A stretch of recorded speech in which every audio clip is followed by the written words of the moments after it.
wanted to go. Stanley wanted to enlist, but Mama would start keening and bellowing, so he couldn't. Well, they wound up drafting us both. Sent me to the infantry at Fort Benning, and sent Stanley to Norfolk at the Naval Station. Brothers and sisters, basic training was an education for this barefoot boy. I haven't been nowhere, and all of a sudden I was smack down in the middle of the strangest ducks. Good fellas. Goodness gracious. Yankees don't just talk different, they look different too. Yeah, there were some noses at that boot camp that were, well, I'd have to show you a picture if you believe me. We weren't winning any beauty contests either, boy, with our heads skinned. Oh, I hear the old Stanley up in Norfolk had it worse. They assigned him to the kitchen police. One time I wrote a letter home and I said, "Dear Mama, today I spent the entire day sweeping floors, making beds, washing dishes, and peeling potatoes. When I get back from this camp, I'm going to make some girl a mighty fine wife." And there was this boy from up north that had a name as long as my arm. Alan said Wesley Alcott III. Yep, $1 a year man.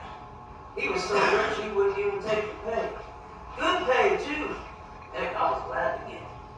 I called him Wesley, and well, the other boys called him the Third, or resembling something like that. And he was the first rich city boy I ever seen in the flesh. Now, Stanley will back me up on this, but as soon as you left that bus, that drill sergeant would start shaming you, calling you hillbilly, peckerwood, claw. No, it's done. Ridge runner, goober grabber. If you plow jockeys don't know what 30 inches is, stand one single tree length from the man in front of you. Yeah. You know, Wesley had a way that vexed me more than any drill sergeant. He wouldn't call me nothing. He wouldn't even speak. He would just look down that nose of his, and I wouldn't feel no bigger than that. Yeah, he'd been to college. Heck, I quit school as soon as I was old enough to work in the fields. And his daddy, he owned whole buildings in New York City. Well, my dad was still a shirt dropper. I'd pick my banjo at night, and he'd listen to some woman squalling an Italian on the radio. Said it was opera. Sounded like a cow needed her cat pulled out to me. Once we were done the basics, I figured they'd be shipping us out to the front. But Wesley said he fancied staying stateside. Said being a grunt wasn't for him. Being a college boy, him and the drill sergeants didn't see eye to eye. And, you know, his dad pulled some strings and landed him in officer training school in Texas. Well, I got shipped off and I didn't hear any more about him, but I sure did feel sorry for them cowboys. Man, next thing I know, I'm hunkered down in a trench somewhere in France. The sergeant orders advance and my troop goes over the top. And when the shooting stops, it looks like I'm the only one left. It was a full moon, bomber's moon. I couldn't move forward or back. It's the longest night of my life. Well, daylight hit, and I noticed a stand of trees about 50 yards away. So I started crawling towards them trees, 40 yards, 10 to go. And all of a sudden, a machine gun started popping off. So with the grace of God and some serious scrambling, I made it to them trees. And I hunkered down behind one and I whistled. I figured the Germans know where I'm at, so I might as well haul. So I yelled, "Anybody there?" And a pine cone rolls up and hits my boot.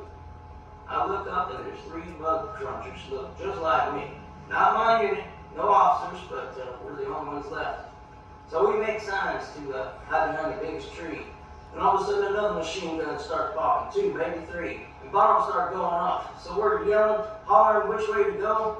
And then I see that one of our tanks is out on a field of grapevines with its lid open. So I open my hillbilly and bridge running lungs and yell, "Tank! Tank!"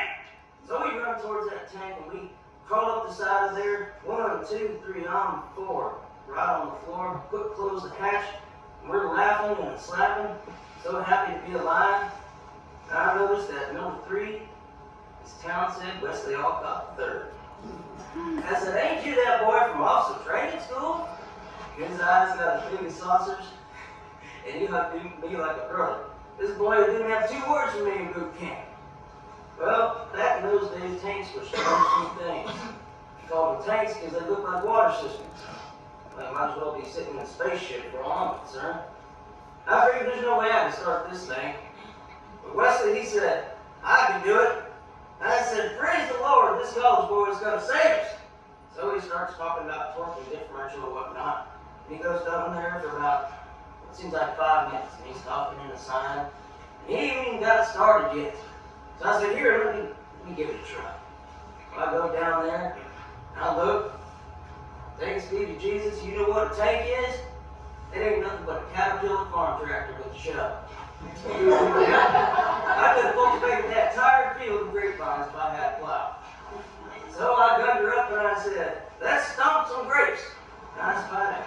Speaking to the peephole, we headed towards that. What a sight. Of course, we rejoined with our outfits and I never saw Wesley again. But I thank the Lord I met him because I learned one of the greatest lessons in life.